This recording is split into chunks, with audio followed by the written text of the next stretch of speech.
elevadas.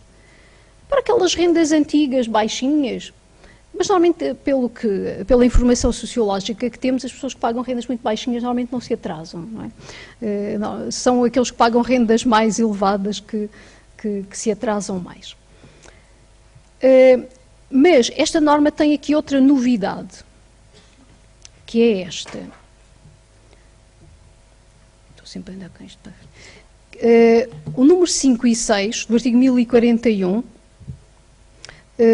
vêm trazer uma novidade que nós dizemos à primeira vista é bom que seja assim, é importante que seja assim, para quem tem a posição de fiador. Quando se diz, caso exista fiança, o arrendatário, e não faz cessar a mora nos termos do número 2, o senhorio deve nos 30 dias seguintes notificar o fiador. E sobretudo o número 6 é importante, quando diz o senhorio apenas pode exigir do fiador a satisfação dos seus direitos de crédito após efetuar a notificação prevista no número anterior. Isto é positivo para os fiadores, porque muitas vezes o fiador não sabe se o arrendatário está a pagar, se não está a pagar, já passaram vários meses e de repente ele é surpreendido com 5 ou 6 meses de renda que o senhorio lhe vem pedir porque o arrendatário não pagou. Portanto, se ele souber de imediato que a renda está em dívida, ele próprio pode pressionar o arrendatário para ver se paga.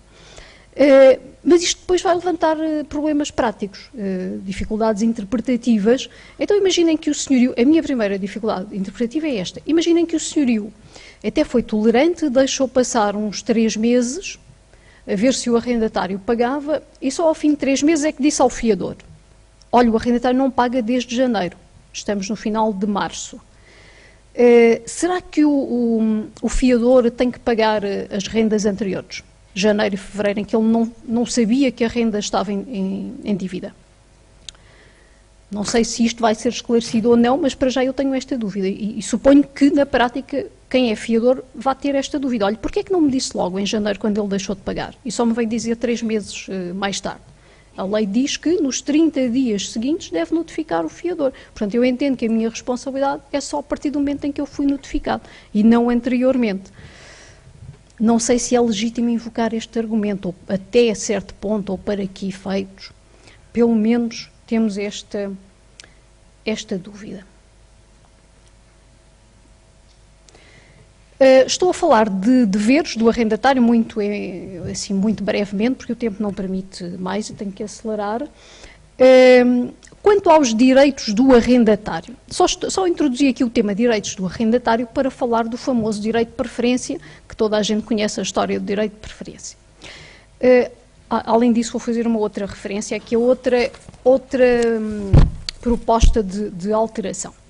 Pronto, os direitos do arrendatário são o contrapolo das obrigações do senhorio. O senhorio tem que assegurar o gozo do imóvel, portanto o arrendatário tem o direito a que lhe seja garantido o gozo do imóvel.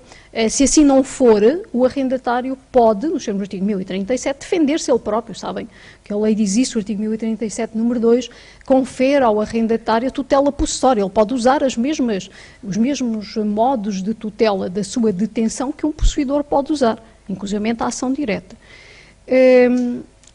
Agora, há uma proposta de lei que é a proibição do assédio, que pode eventualmente vir introduzir alguma alteração nesta matéria. A criação do artigo 58A da Lei 6 de 2006, que proíbe a prática de assédio no arrendamento, ou seja, o senhorio desenvolver algum tipo de comportamento que possa incomodar o arrendatário. O que é o assédio?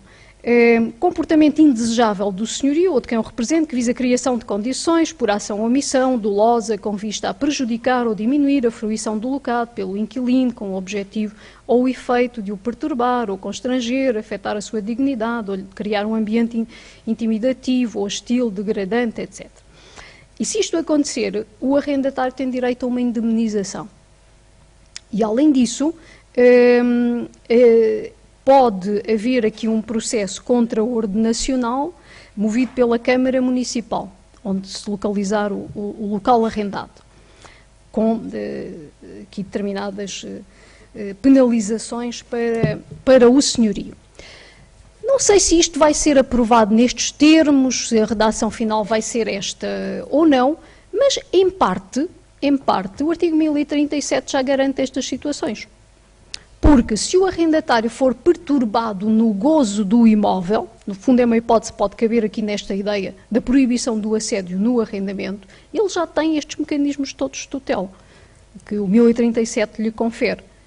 Agora, não sei se para além disto, para além desta tutela do gozo, possa existir aqui um espaço que não esteja coberto pelo 1037 e que esta norma possa abranger, mas, portanto, a forma como está redigido pode suscitar algumas dificuldades de interpretação, porque parece um pouco ampla ou difícil de concretizar, e depois também naquelas hipóteses em que o senhorio pretende exercer o direito de visitar a casa, não sei se se desenvolver alguma guerra, não pode exercer o direito de ir lá inspecionar o local arrendado, porque isso pode caber no assédio, não sei. Penso que esta matéria deveria ser definida com grande rigor, porque sabemos que essas coisas acontecem, que senhorios que tentam, de certo modo, intimidar o arrendatário, sobretudo se forem pessoas em alguma situação de alguma fragilidade, isso acontece, e portanto é bom que essas situações sejam salvaguardadas. Mas, sendo uma matéria de alguma sensibilidade, deve ser legislada com bastante cuidado. Portanto, além daquilo que já cabe no artigo 1037. Vamos ver outras obrigações, a obrigação do senhorio fazer obras, portanto, direito a que as obras sejam feitas. O arrendatário pode fazer obras urgentes, o artigo 1036 diz isso, e pode descontá-las na renda. O artigo 1074, número 3, diz que ele, enquanto estiver a ressarcir-se das obras urgentes que fez, pode descontar na renda, sem as penalizações próprias, naturalmente, de quem não paga a renda.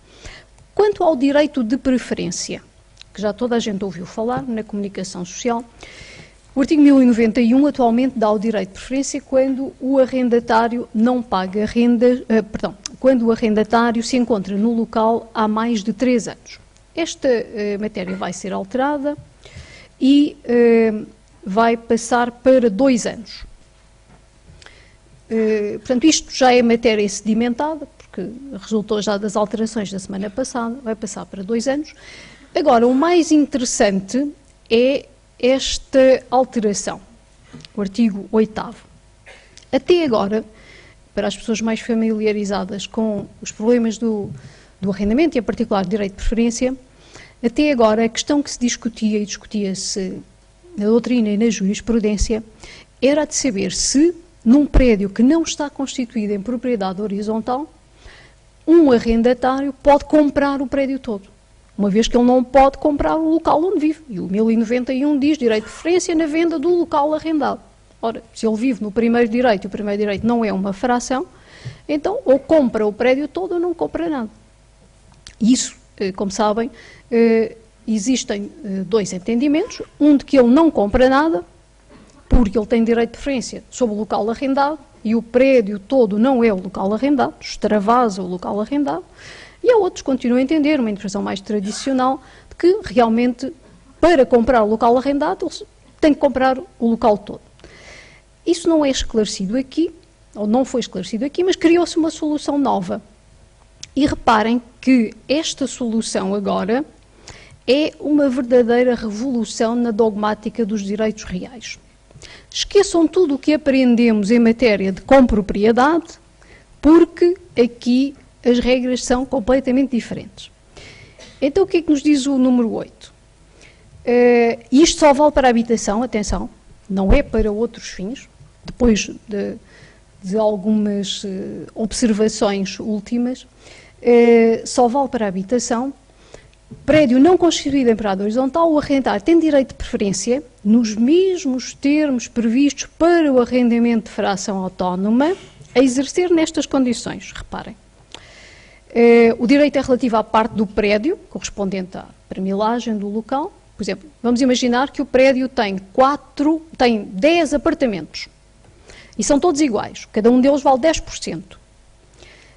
Portanto, ele tem, se o prédio vai ser vendido por 100 mil euros, eu estou aqui a fazer uma matemática super barata, vai ser vendido por 100 mil euros, cada um vale 10 mil euros. Portanto, ele tem direito a preferir por 10 mil euros, que é o que vale o seu primeiro direito.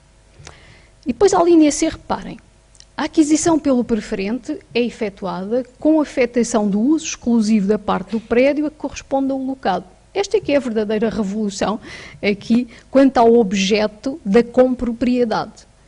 Porque o arrendatário que vive no primeiro direito, se o senhorio vai vender o prédio todo, o que é que ele vai comprar? Ele não vai comprar o prédio todo, ele vai comprar 10% do prédio, e esses 10% são o quê? Não são aquilo que nós aprendemos nos direitos reais, 10% de toda a coisa, a tal cota ideal, tal, são o seu apartamento. Porque a lei lhe confere um uso exclusivo do primeiro direito. Os seus 10%, a sua cota ideal dos 10%, são, por força da lei, transformados no seu apartamento, ou têm como objeto exclusivo o seu primeiro direito. Isto é, portanto, uma alteração total das regras da compropriedade. Mas uma questão surge-nos de imediato. Nós conseguimos perceber esta solução, mesmo entendendo que é uma alteração dogmática, mas pronto, é o que o legislador quer. Dúvida. Este senhor comprou os 10%, que são o apartamento onde ele vive, e se ele quiser vender daqui a 1 ano ou 2, isto mantém-se. Quando ele quiser vender os seus 10% ao senhor X, o senhor X compra 10% nos termos que nós sabemos, 10% daquele prédio todo, ou compra o primeiro direito. No fundo, saber se esta concretização ou esta especificação do direito de uso que ele tem do primeiro direito se transmite ou se é transmissível quando ele vender os seus 10%. E agora vamos imaginar que 8 ou 6 ou 7 ou 8 pessoas estão nestas circunstâncias. Isto levanta, é bom pensarmos nisto, levanta depois problemas em relação a normas que sabemos que têm a ver com a ação de divisão de coisa comum. Que eu não sei como é que se vão resolver, se calhar também têm que sofrer umas alterações. Porque a lei diz que quando as pessoas não se entendem, em última análise vende-se o prédio a terceiro. E depois divide-se o dinheiro para as pessoas. Agora não sei, com estas especificações do objeto, da percentagem de cada um relativa ao imóvel onde vive, não sei como é que isto vai funcionar. Portanto, é importante que depois o legislador também dê aqui uma ajuda nesta matéria da divisão de coisa comum ou esclareça o que é que se passa quando este proprietário vender os seus 10% a terceiro.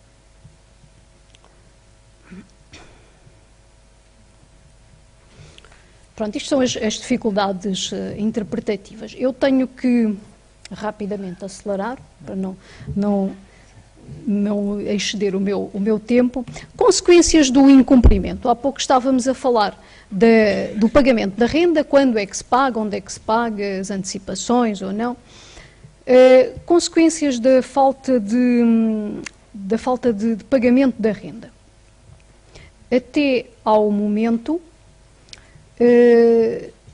temos esta legislação e não está prevista alteração, pelo menos naquilo que conheço até ao momento. Já foi uma alteração do ano passado, da Lei 43 de 2017, quando o arrendatário deixa de pagar rendas, atualmente por mais de 3 meses o senhorio pode resolver o contrato.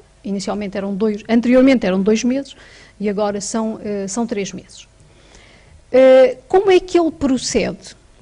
Qual é o modo de exercício?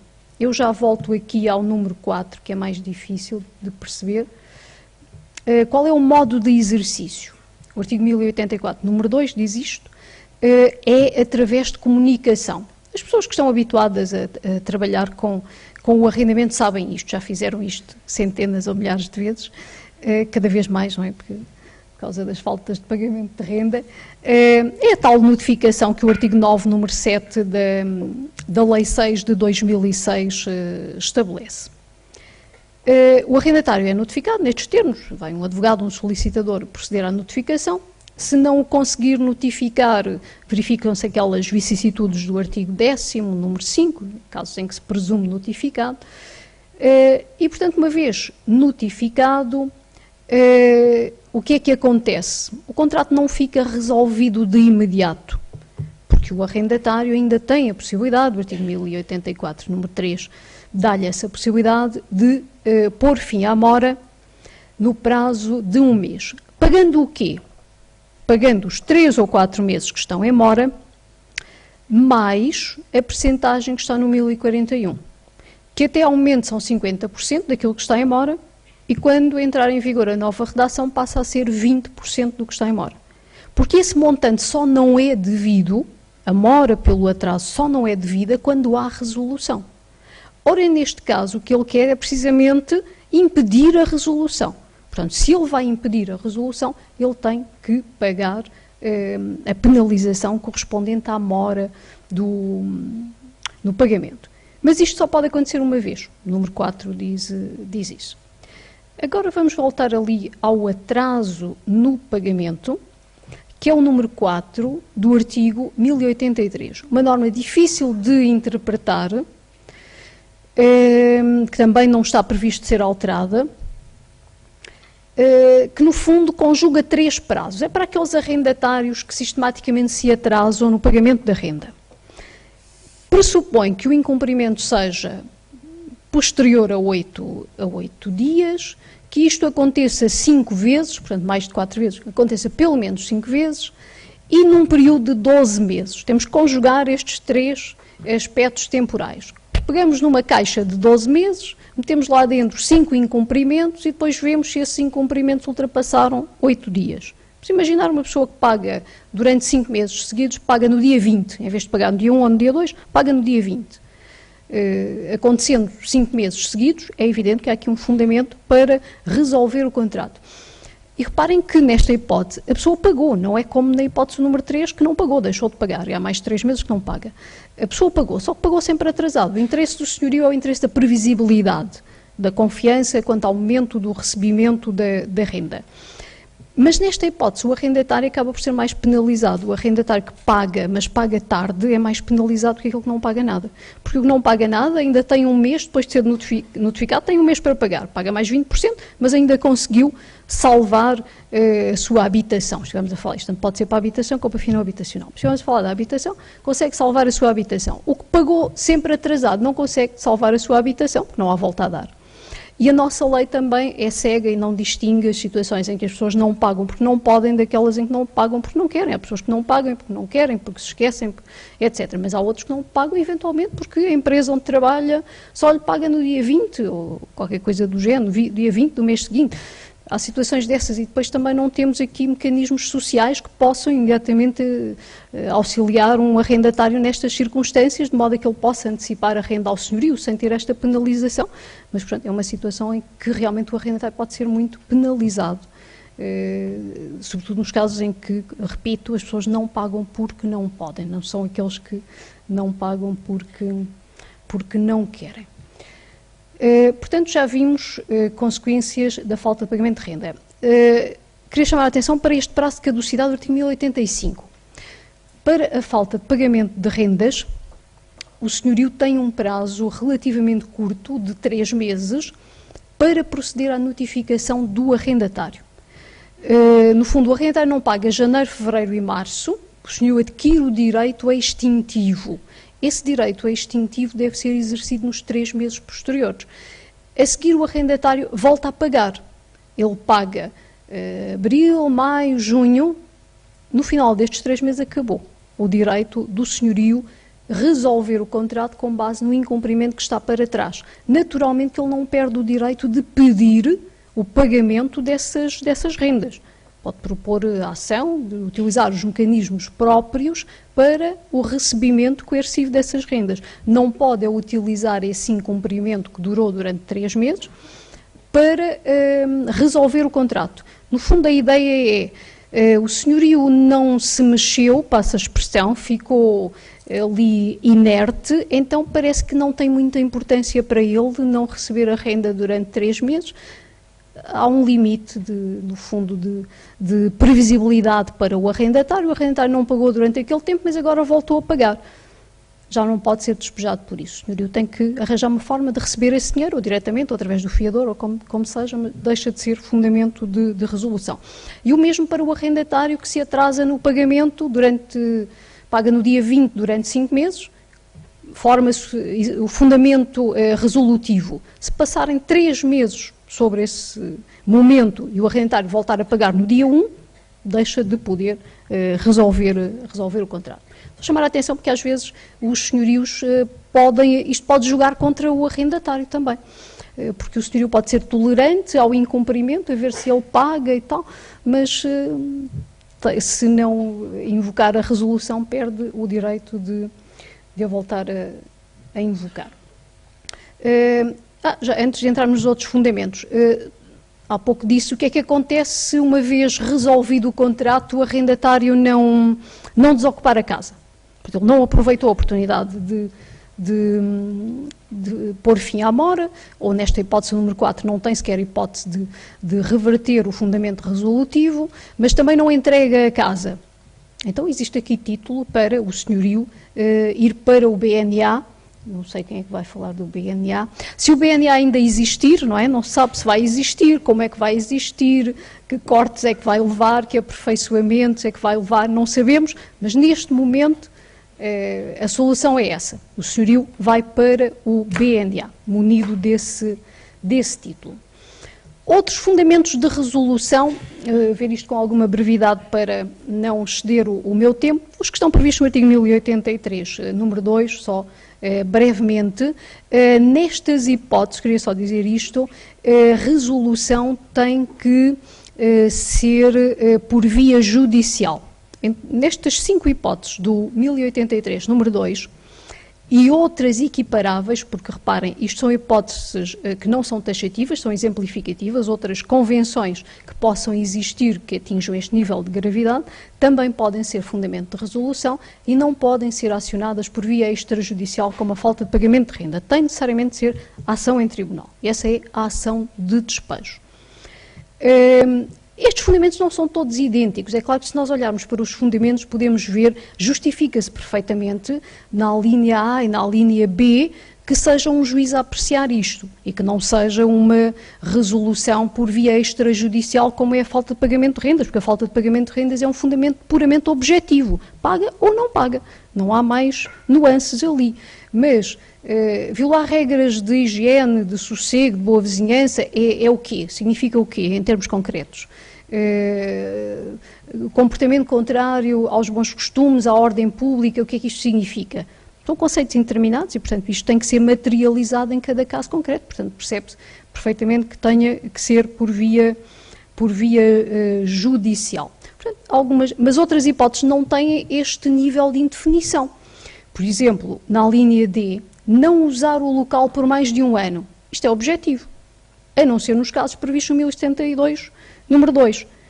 Porquê que isto não é por via extrajudicial? Até podia ser, o senhorio diz, já passou mais de 1 ano, não vive ninguém na casa, lá vai uma notificação judicial para resolver o contrato. Porque o arrendatário tem a hipótese de se defender e, portanto, o local próprio para ele fazer prova de que realmente se verificam as exceções do 1072 é através da sua contestação. Se não fosse esta exceção, se o legislador não abrisse esta exceção e dissesse só o não uso por mais de 1 ano, ponto final, então poderia perfeitamente ser por via extrajudicial, não havia aqui mais nenhuma volta a dar. Mas há esta hipótese de o arrendatário justificar porque é que não esteve lá e como a lei prevê essas hipóteses, portanto, ter de ser por via judicial. Estes fundamentos de resolução valem para qualquer contrato de arrendamento, para habitação, fins não habitacionais, independentemente da modalidade temporal. E no fundo esta questão é aquilo que vos estava a dizer há bocadinho, porque há cláusulas que têm, há hipóteses, linhas que têm uma natureza mais complexa e mais subjetiva, que são estas que acabei de enunciar, e outras mais objetiva, como o não viver no local arrendado. O violar a regras de sossego, de higiene, que pode ser o ter 4 ou 5 cães, os cães ladrarem o tempo todo, ou a pessoa fazer ensaios de bateria durante a noite, incomodar os vizinhos, deixar lixo nas partes comuns dos prédios, essas histórias que nós sabemos da má vizinhança. Portanto, são naturalmente situações que têm que ser provadas, tipicamente através de testemunhas, que são os vizinhos que lá vão testemunhar a tribunal. E depois os comportamentos contrários aos bons costumes e à ordem pública, também o que é que isto quer dizer? São conceitos indeterminados que vão variando com o tempo. Se pensarmos no que é que eram os comportamentos contrários aos bons costumes há algumas décadas, sabemos que existem decisões jurisprudenciais de há muitas décadas, nas quais o fundamento invocado pelo senhorio para resolver o contrato com base nesta ideia de ser contrário aos bons costumes era o facto de o arrendatário ser homossexual. Portanto, estamos a ver que isso pertence à pré-história do direito atualmente, que as pessoas do mesmo sexo podem casar, não é? Portanto, isto só para vos dar o exemplo mais expressivo de como os bons costumes e a ordem pública são um conceito, sobretudo os bons costumes, são um conceito que vai mudando com os tempos, não é? Portanto, temos que...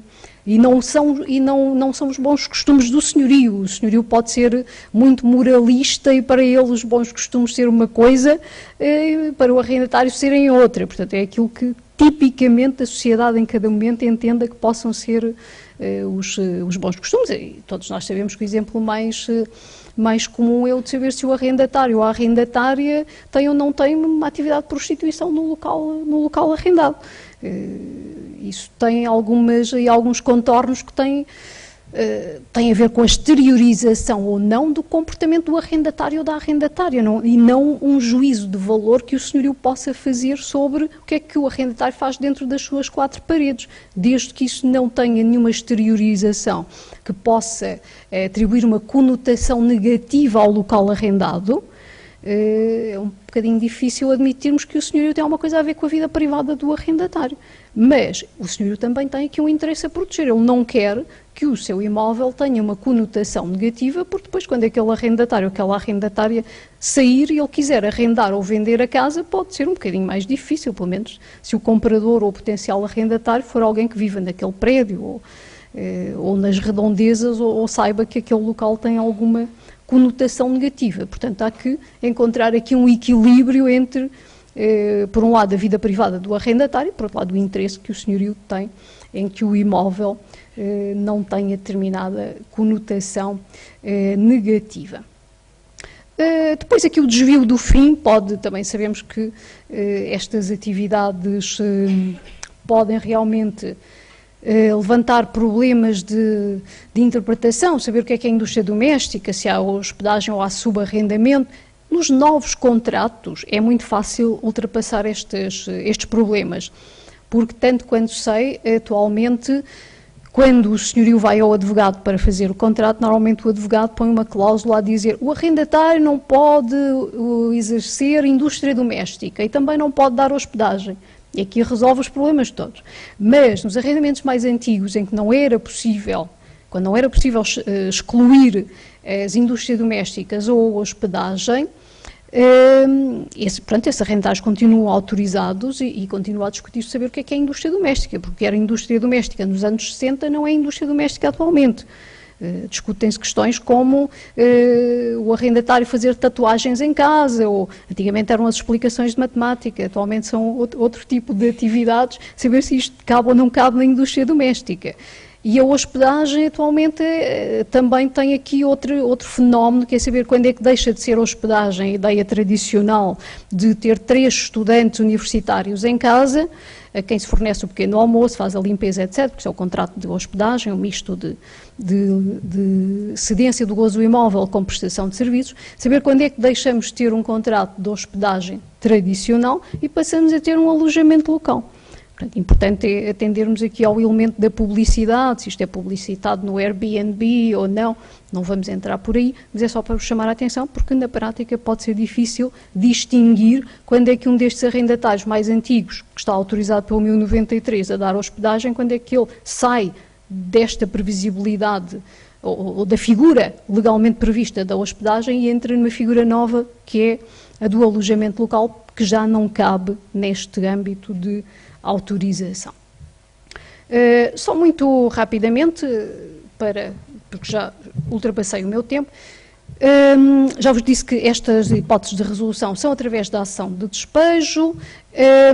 A ação de despejo normalmente acaba na segunda instância, porque o valor não permite que chegue ao Supremo Tribunal de Justiça. Sabemos que é um critério específico de fixação da renda, 2 meses e meio, eventualmente mais, 2 anos e meio, perdão, eventualmente alguma indemnização, mas tem especificidades no regime de recurso.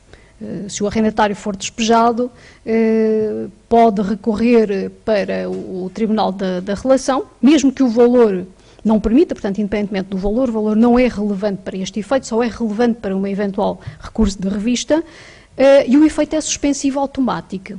Portanto, isto tem suspensão automática. Eu já vi alguns casos em que, na prática, as pessoas discutiam se precisavam de caução para suspender ou não. Não precisa de caução nenhuma. Isto é efeito automático, a lei diz isso, e, portanto, são estas as especificidades do recurso, do regime de recurso, da ação de despejo. Como vos digo, ao Supremo não chega, porque o valor, em regra, não permite, sobretudo nos arrendamentos para habitação. Nos arrendamentos para fins não habitacionais já não é bem assim, porque às vezes pedem indemnizações elevadas e, portanto, ultrapassa os 30 mil euros e já permite. Bom, e com isto eu considero-me despejada, porque ultrapassei já o meu tempo em 3 minutos. Muito obrigado pela vossa atenção.